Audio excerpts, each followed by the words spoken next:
All right, so in today's video I want to go over bridging.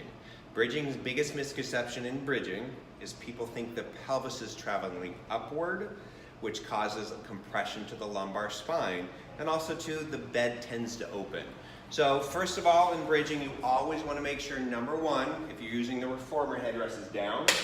I've got 3 reds and a blue on. I've got the foot bar positioned in number 2. And I'm going to adjust the foot bar to the person's leg length to make sure that they're pretty stable. So I have Robin here. She's going to go and demonstrate. Come on over, Robin. Go ahead and lie down on the bed and place your heels on parallel hip distance. So if somebody's cramping in the hamstrings, you want to engage the glutes with abduction. Today we're going to do parallel, but if you do put heels together, toes wide in a turnout, it's going to kind of turn the glutes on a little bit more, giving the student more stability in the pelvis and less chance they're going to cramp in the hamstrings. So the number one most important thing in bridging is understanding it's not about lifting the pelvis up.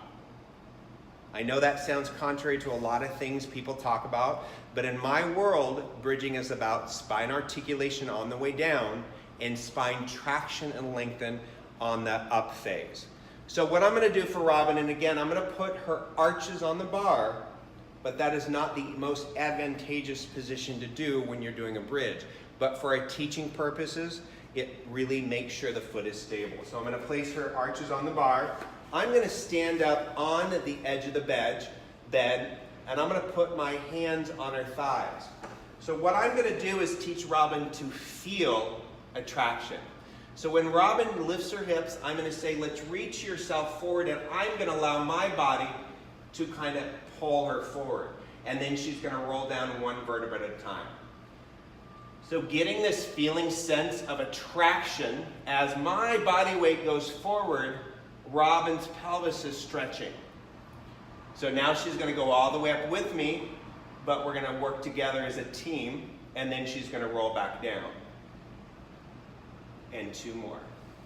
Allowing my body weight to help Robin feel how the pelvis is not going vertically, how it's reaching in a horizontal and upward position, and roll down. Now what I'm going to do is I'm going to stand down and I'm going to place my forearm in front of her shins. And all I'm going to say is, Robin, your goal is not to lift your hips. Your goal is to reach your shins forward to my forearm. Go ahead.